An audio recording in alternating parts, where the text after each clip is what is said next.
જ્યાં ટુકડો ત્યાં હરી ઢોકળો સૂત્રને સાર્થક કરનાર વિશ્વ પ્રસિદ્ધ યાત્રાધામ વીરપુરના સંત જલારામ બાપા વિશે સુરતના અમરોલીના જ્ઞાનપ્રકાશ સ્વામી કરેલા નિવેદનનો વિડીયો સોશિયલ મીડિયામાં વાયરલ થયો હતો અને તેને લઈને સમગ્ર રઘુવંશી સમાજમાં અને જલારામ બાપાના ભક્તોમાં રોષ ફેલાયો હતો તેમજ જ્ઞાનપ્રકાશ સ્વામી વીરપુર જલારામ બાપાની જગ્યામાં આવી માફી માંગે એવી ભાવિકોએ માંગ કરી હતી। આ વિવાદ બાદ આજે સ્વામી જ્ઞાનપ્રકાશ વીરપુર પહોંચ્યા હતા અને તેઓ મંદિરના પાછલા દરવાજેથી આવીને જલારામ બાપા સમક્ષ રૂબરૂમાં માફી માંગી રવાના થઈ ગયા હતા।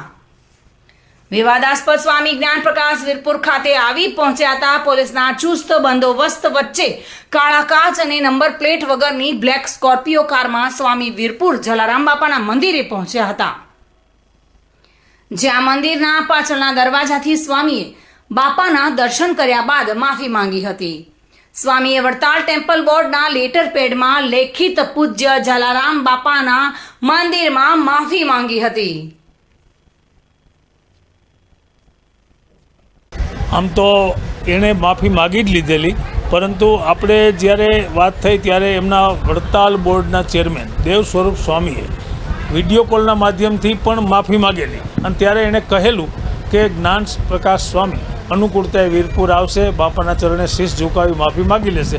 તેવો જ્ઞાન પ્રકાશ સ્વામી આજે અહીં પધારેલા પૂરતા પોલીસ બંદોબસ્ત વચ્ચે તેમણે વીરપુરમાં દર્શન પણ કર્યા, માથું પણ ઝુકાવ્યું અને પોતાની ભૂલ સ્વીકારી માફી માગી લઈ અને એક પત્ર પણ માફીપત્ર રજૂ અહીં કર્યો। વીરપુરની અંદર અત્યારે હું છું, લોહાણા સમાજ અને સનાતન ધર્મની અંદર જે અત્યારે ઉગ્ર વાતાવરણ છે જ્ઞાન સ્વામીના બફાટ વિશે, તે આજે જ્ઞાન સ્વામી વીરપુર મંદિર આવી ગયા છે અને દર્શન કરી ગયા છે।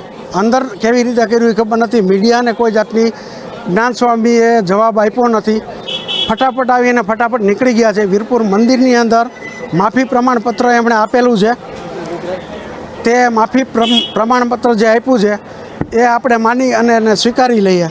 જય જલારામ। સુરેશ ભાલિયા સાથે bureau report, today Gujarati news. દર્શક મિત્રો, ટુડે ગુજરાતી ન્યૂઝનું આ જાગૃતિ અભિયાન સિસ્ટમમાં બદલાવ લાવવાનો એક પ્રયાસ છે। જો આ પ્રયાસ આપને ગમ્યો હોય તો ચેનલને લાઇક, શેર અને સબસ્ક્રાઇબર કરવાનું ભૂલતા નહીં। ગરીબ લોકોને પણ સુખાકારી સુવિધાઓનો હક છે, તે આપ પણ સ્વીકારતા હો તો આ વિડીયો શેર જરૂર કરજો। ફરી મળીશું, ત્યાં સુધી જાગૃત રહો અને સક્રિય રહો।